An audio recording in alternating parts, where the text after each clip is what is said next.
Greetings, everyone. I'm Jeff Reed, and I'm the Chief Scientist for Renewable Fuels and Energy Storage and the Advanced Power and Energy Program at UC Irvine. What I'll be talking to you about today is some work that we've been conducting assessing the optimal approaches to deep decarbonization of the natural gas system. The question of the future of the gas system is a question of increasing interest. One school of thought is that the system should be largely decommissioned or shut down entirely in favor of electrification of all end uses currently served by natural gas.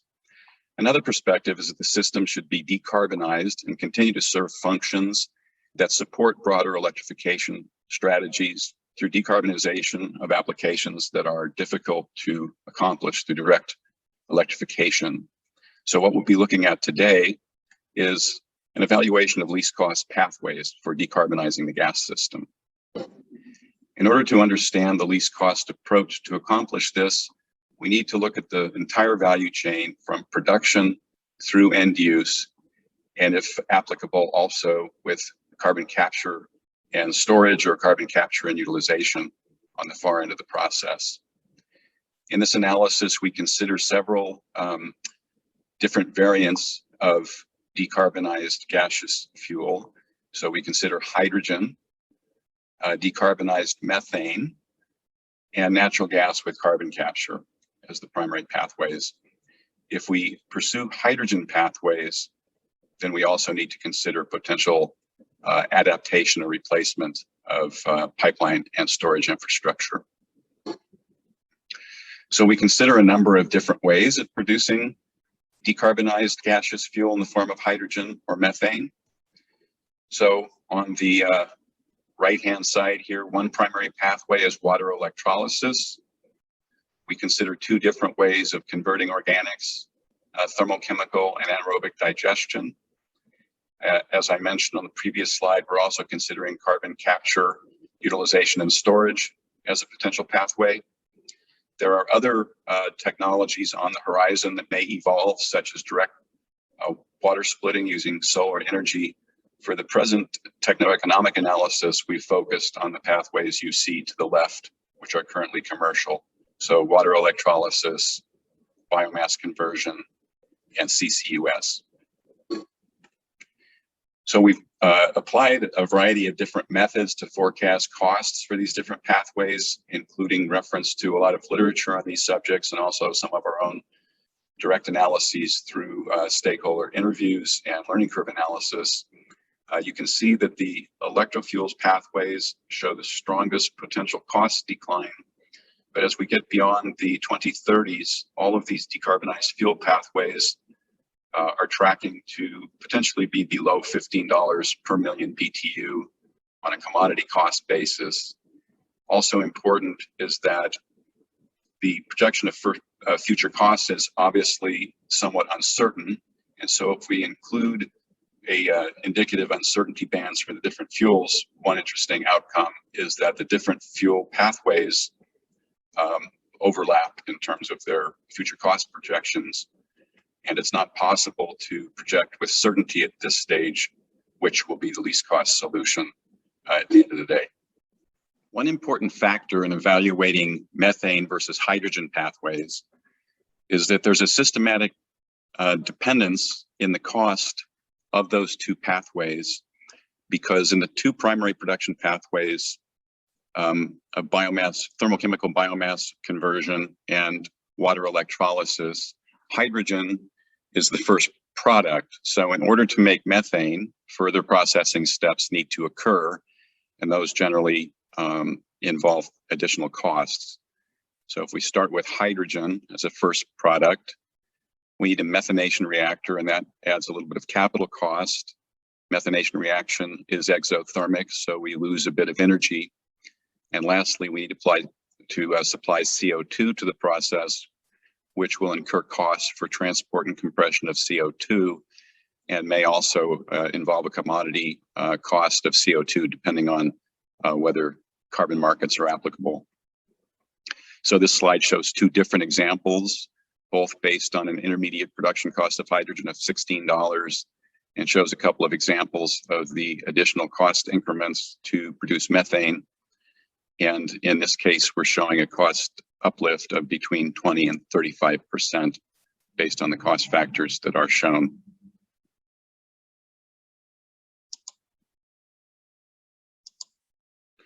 So another important consideration is utilization of a potential future decarbonized gas pipeline system, which would either be a repurposed natural gas pipeline system, possibly in combination with new dedicated hydrogen infrastructure if applicable.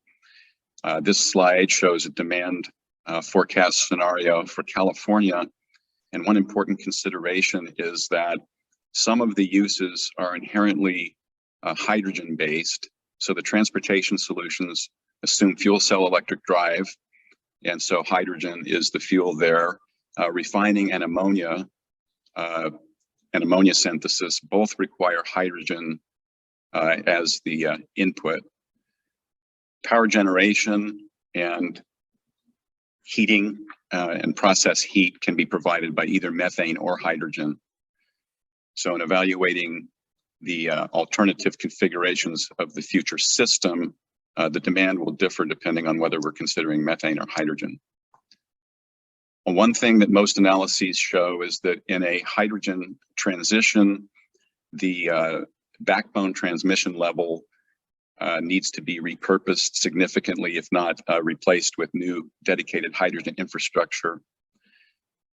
The chart that you're seeing now shows a notional hydrogen backbone network in Southern California, effectively connecting renewable hydrogen production areas to demand. And in this case, the demand is power plants throughout the region. So in this particular scenario, we have an addition of 800 miles of backbone transmission at a cost estimated to be $7.5 million per mile. So in total, this will be several $billion to make this conversion.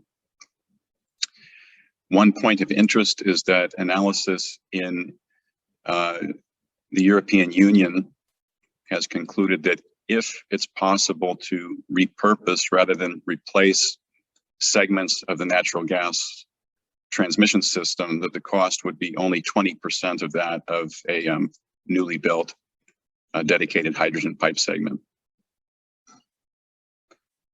So when we go to the lower pressure part of the system, the medium and low pressure distribution system, the findings from a comprehensive study in the UK called the H21 North of England study concluded that at this lower pressure part of the system, not much modification would actually be needed to shift from methane to pure hydrogen.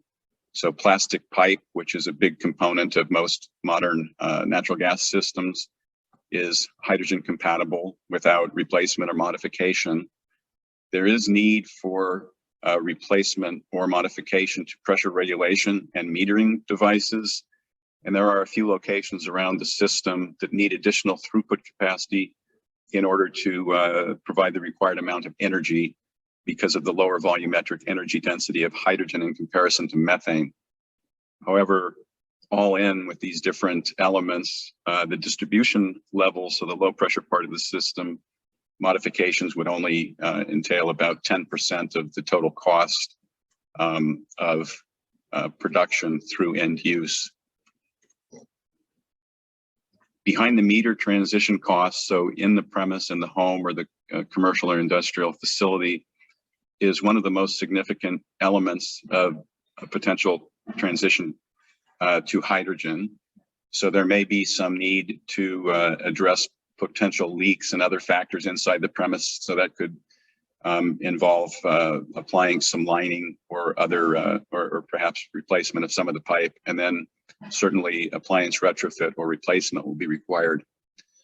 The estimate for these costs in the UK came to $2,500 per premise for a residential premise. So that would be, converted from pounds and then escalated to the present. We've taken a look at what that might look, at how that might look in the US in systems that are somewhat different than in the UK. So typical of California would be forced air heating in combination with a conventional water heater and a cooktop range. Our preliminary estimate to make those conversions, as well as the other modifications to the premise, is $2,900 per home.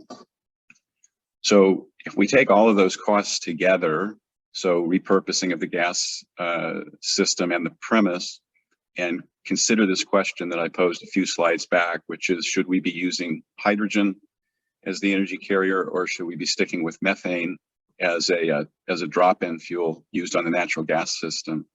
So this chart illustrates the trade-off between retaining methane at a somewhat higher delivered cost versus transitioning to hydrogen.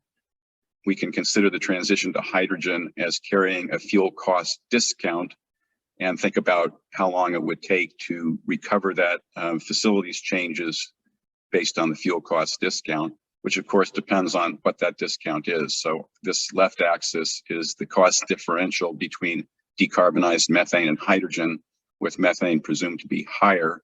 And then on this axis is simple payback. And so what this shows is that if we're on the lower end of the forecast range on a per meter basis, so our base case estimate is $4,100 per meter, so close to this $4,000 line here. If we were able to accomplish this for $3,000 a meter, you'd have a very, very strong case for transitioning to hydrogen with a payback of less than 5 years. If we're on the higher end of the forecast range for the conversion costs, then that payback time extends out to where it would, with a 25-year payback time, that's about a break even, sort of could go either way kind of a number. So our preliminary conclusion is that that hydrogen conversion may be the least cost solution for decarbonization of the gas system. And that's certainly the finding from the project in the northern UK, but it still remains to be seen exactly how much it would cost to convert the system in a US context, and whether methane as a drop-in may be preferable. As I said, though, our initial conclusion is that hydrogen is the lower cost solution. And as we went through, the cost differential between hydrogen and methane is a key trade-off in that. So the ongoing work to continue is to refine our assessment of cost to convert the system and the premises, but also to evolve that financial analysis from a simple payback to a discounted cash flow analysis, also reflecting the timing and sequencing of an optimal build out of time to convert the entire system to hydrogen. Just as a note, in the North of England study, the conversion plan goes in stages from the late 20s all the way through 2050. So the plan there would be to convert individual cities basically from methane to hydrogen in a planned sequence, with each step occurring about every 3 years. So thank you very much for your time today, and I will take questions if there's time for that.